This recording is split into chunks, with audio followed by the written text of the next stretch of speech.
During the commercial break at the end of hour number one, I read, I guess, the relevant material in the 24th civil lawsuit that's been filed against Deshaun Watson. And again, I know innocent until proven guilty. And he says that there is nothing to see here, essentially.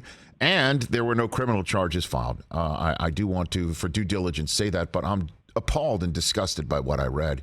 And I'm wondering what do you think is happening now that the league is investigating him or is through with its investigation or close to the end of the investigation, and there's still more civil suits being put out there. Mike. Well, Rich, I think in some respects the tide of public opinion took a negative turn against Deshaun Watson to the extent that members of the jury of the court of public opinion weren't already on that side. When Rusty Hardin, who represents Deshaun Watson, said on Houston radio Friday, basically there's no crime in having a massage become a sexual encounter. There's no crime in trying to make it happen. There's no crime. Therefore, Deshaun Watson did nothing wrong. Now, he didn't pin it together that clearly, but given the context, it was obvious what he was saying, downplaying this idea that if Deshaun Watson did indeed get massages lined up with the hope that they would become sexual encounters and actively tried to make that happen, there's nothing wrong, everything's fine, no problem. I think the reaction to that suggested to me that people are starting to realize the evidence could be overwhelming as it relates to the pattern, the practice, and the habit. And this is the thing that jumped out from the first page of the new lawsuit, the 24th lawsuit filed against Deshaun Watson. The notion that Watson seeks out random strangers on Instagram for massages, as he has done more than 100 times. That's the allegation straight from the complaint. And this is written by the lawyer that represents all 24 of these plaintiffs. So I'm assuming this allegation that he's gone to social media more than 100 times to seek out random strangers for massages, that's founded on some sort of fact that's been developed in the case. And if that's the case, it's just kind of jarring. And it confirms kind of the know it when you see it. This is what's really going on. He's using these massages as cover for trying to steer them toward a sexual encounter. And as it turns out, 24 of the people objected and were offended and have decided to pursue their rights in civil court. And this is just a mess for the NFL. And I know they've taken paid leave off the table. I think based on everything that's happened in the last week, it may be time to put paid leave back on the table, at least as something to consider while Roger Goodell figures out what to do. That's the exempt list is what you're referring to. Yeah, right? The exempt list doesn't play until these cases are resolved, and then a decision is made on discipline. And, hey, if he's determined to fight these cases, they're going to last into 2024. Now, if he's not playing football, there's more months available in the calendar to go to trial. But you're still talking about trying to have 24 separate trials. That is not something you just snap your fingers and do. That takes time, that takes effort, that takes focus if he's determined to fight all of these. Now, if he finds out he's getting put on paid leave, Rich, all of a sudden these cases are going to settle.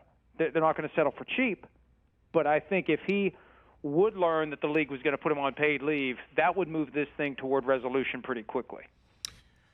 Well, I mean, not to be flippant, Mike, but if Watson gave each one of these accusers $1 million to settle, he would still be one of the more higher paid quarterbacks in the NFL with the money left over from the Browns, guaranteed $46 million.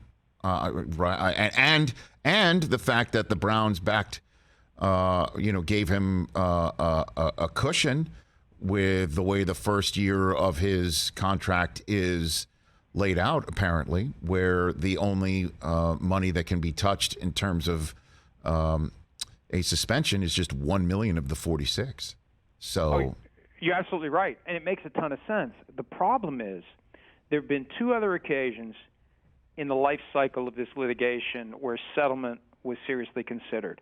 In April of 2021, they were ready to settle the cases. If you believe what Tony Busby and Rusty Hardin, the two lawyers who have negotiated these settlements, are saying, and they really, for all the things they disagree on, one thing they do agree on is they were ready to settle these cases. Busby wanted a non-disclosure agreement to keep the payments and all of the terms secret, and Rusty Hardin didn't want an NDA. Usually it's the other way around. The party that's paying wants the NDA because they don't want the world to know what was paid. I think Harden wanted to be able to thump his chest and say Tony Busby got peanuts, which means these cases had no merit. But they were ready to go if Harden just would have agreed to the NDA. And it doesn't happen. And look, I don't know what the amount was, maybe 10, I don't know, 20, I don't know what it was, 1,000 I'm talking about. But it wasn't much. Then comes late October, early November, when the Dolphins are going to trade for Deshaun Watson, and they have settlements worked out with 18 of the 22 plaintiffs for $100,000 each. All 22 apparently were offered $100,000, and 18 were ready to take it, and Deshaun Watson didn't settle with the 18. He wanted to settle with all or nothing. Now you've got 22, actually 24, and you mentioned $1 million. And you know what? I mean, on the surface, given everything we're learning now, I don't know how unreasonable that looks. The problem is he's had 2 prior occasions where he could have settled these cases for a hell of a lot less. I think psychologically that is a tough bridge to cross, and it makes him more likely to just double down, triple down, quadruple down, and fight and fight and fight. That's the problem, and that's why I think paid leave. Not that I'm saying the NFL should use it strategically to force him to settle the cases. I'm saying a natural byproduct of using paid leave would be he probably digs deep and settles the cases. But I just think based on everything that's come out in the last week and what's starting to crystallize in the court of public opinion, that he was using these massages as cover for seeking sexual activity. And it was not just a habit, it was pervasive, more than 100 if that's true. I don't know how you can put him on the football field until these cases are resolved. What do you think the Browns are thinking right now, Mike Florio? What are they thinking? With again, Rusty Harden saying what he said on the radio last Friday locally in the state of Texas in Houston. Like, what are the Browns thinking right now? Publicly they would continue to say we wouldn't do anything differently because that's what they have to do. But I'd like to think privately there are some raised eyebrows and some tough questions because I don't think they envisioned the dominoes falling the way they did. I always point out that they have a person who carries the title Chief Strategy Officer, Baldy Podesta. I assume good strategy is implicit in that, but I haven't seen a good strategy yet as it relates to how they've handled Deshaun Watson. And I don't think they bargained for this thing to unfold the way that it has. And, if they were being honest, they'd probably just go back to the middle of March and not get caught up in that competition to be the one of the 4 teams that managed to get into the finalist position and then ultimately threw $230 million fully guaranteed at Deshaun Watson to get him to agree to the trade. Hey, you watched all the way to the end. Thanks for that. Watch more right here.